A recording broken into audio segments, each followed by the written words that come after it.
এক সেকেন্ডের জন্য ভাবো, তোমার পা যেন মাটিতে গেঁথে গেছে, গলা শুকিয়ে কাঠ হয়ে গেছে, বুকের ধড়ফড় এত দ্রুত যে মনে হচ্ছে এক্ষুনি বুক ফেটে বেরিয়ে আসবে।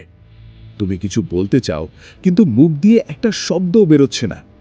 সবাই এটাকে ভয় বলে, কিন্তু যদি আমি তোমাকে বলি এই অনুভূতিটা আসলে পুরোপুরি সত্যি না, যদি বলি তোমার নিজের মস্তিষ্কই তোমার সবচেয়ে বড় শত্রু, সে তোমাকে এমন এক কারাগারে বন্দী করে রেখেছে যার দরজা আসলে খোলাই আছে, আর আজ আমরা সেই অদৃশ্য খাঁচাটা ভাঙব। আর একটা কথা মনে রেখো, আজ আমরা মোটিভেশন নিয়ে কথা বলবো না, কারণ মোটিভেশন তাদের জন্য যারা মিষ্টি মিথ্যে শুনতে পছন্দ করে। আজ আমরা কথা বলবো ডার্ক অবজারভেশন নিয়ে।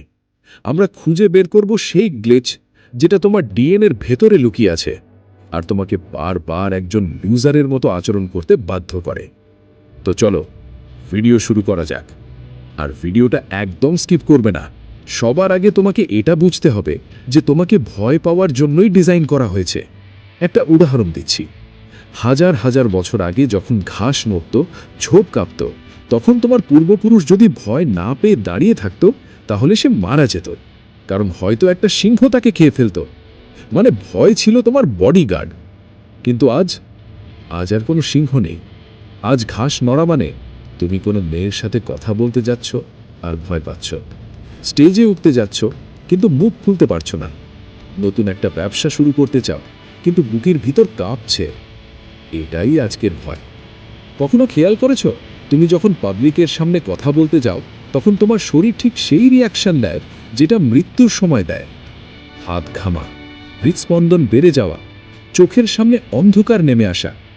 কারণ তোমার পুরনো ব্রেন তোমাকে বোঝাচ্ছে, তুই যদি স্টেজে একটু হকচকিয়ে যাস তাহলে তুই শেষ। এটা একটা বায়োলজিক্যাল গ্লিচ। তোমার সফটওয়্যার পুরনো, কিন্তু পৃথিবী বদলে গেছে। আর সমাজ তোমাকে কি শিখিয়েছে? ভয়ের ওপারেই জয়। কিন্তু আমি বলি, এটা অর্ধেক সত্যি। আসল সত্যিটা হলো, ভয় একটা সিগন্যাল, তোমার জেনেটিক্সের একটা ম্যানিপুলেশন। যতদিন তুমি ভয়কে ইমোশন ভাববে, ততদিন তুমি তার দাস হয়ে থাকবে। কিন্তু যেদিন তুমি এটাকে শুধু শরীরের একটা কেমিক্যাল রিয়াকশন হিসেবে দেখতে শিখে যাবে, সেদিন থেকেই তুমি এর মালিক হয়ে যাবে। কিন্তু আসল খেলা এখন শুরু হবে। তুমি কি জানো মানুষের সবচেয়ে বড় ভয় কি? মানুষ কি বলবে। এই লাইনটা মাথায় গেঁথে নাও। মানুষ কি বলবে। তুমি যখন একটা রুমে ঢোকো, তোমার মনে হয় সবাই তোমার দিকে তাকিয়ে আছে। তুমি যদি ব্যর্থ হও, সবাই হাসবে। তুমি যদি ভুল করো, সবাই বিচার করবে। মনোবিজ্ঞানে এটাকে বলে স্পটলাইট এফেক্ট। কিন্তু এখানে একটা ডার্ক ট্রুথ আছে, যেটা শুনে হয়তো তোমার খারাপ লাগবে। তুমি আসলে এতটা গুরুত্বপূর্ণ না যতটা তোমার মস্তিষ্ক তোমাকে ভাবায়। মানুষ তোমাকে নিয়ে এতটা ভাবে না, কারণ তারা নিজেদের জীবন নিয়েই এত সমস্যায় ডুবে আছে যে তোমার ভুল মনে রাখার সময় তাদের নেই। তোমার কথা, তোমার ব্যর্থতা, তোমার লজ্জার মুহূর্ত সবাই খুব দ্রুত ভুলে যায়। একটা ঘটনা বলি। প্রায় ৫-৬ বছর আগে আমি একটা বিয়েতে গিয়েছিলাম। খালি পায়ে হাঁটছিলাম, হঠাৎ কলার খোসায় পা পিছলে এমনভাবে পড়ে গেলাম যে আশেপাশের সবাই হেসে উঠল। আমি লজ্জায় দৌড়ে পালিয়ে গিয়েছিলাম। কিন্তু কিছু মাস আগে একই ঘটনা আমি অন্য একজনের সাথে হতে দেখলাম। একজন লোক পড়ে গেল, সবাই হাসল, তারপর ১০ মিনিট পর কেউ আর সেটা মনে রাখল না। সেখানেই আমি বুঝলাম, মানুষ মুহূর্তে হাসে, তারপর নিজের জীবন নিয়ে ব্যস্ত হয়ে যায়। তোমার ভুলের দাম তোমার মাথাতেই বেশি, বাস্তবে না। এখন আসি সবচেয়ে গুরুত্বপূর্ণ জায়গায়। মানুষ আসলে বর্তমানকে ভয় পায় না, সে ভয় পায় ভবিষ্যৎকে। যদি আমি ফেল করি, যদি আমি ব্যর্থ হই, যদি আমার কিছু না হয় জীবনে। তুমি এখন ভিডিও দেখছো, এই মুহূর্তে হয়তো ভয় পাচ্ছ না, কিন্তু ভিডিও শেষ হলেই তোমার মাথা শুরু করবে, আমি পড়াশোনা করছি না, আমার ডিসিপ্লিন নেই, আমি জীবনে কি করব। মানে যা এখনো ঘটেইনি, তুমি সেটার ভয়েই পুড়ে মরছো। তোমার মস্তিষ্ক তোমাকে শান্ত থাকতে দিতে চায় না, কিন্তু এখন আমি তোমাকে সেই ভয় কাটানোর উপায় বলবো। যদি তোমার কোনো কিছু করতে ভয় লাগে, তাহলে সবচেয়ে প্রথম কাজ হলো বেশি চিন্তা করা বন্ধ করো। কারণ ভয় কাজ করার আগে আসে না, ভয় আসে অতিরিক্ত চিন্তা করার পরে।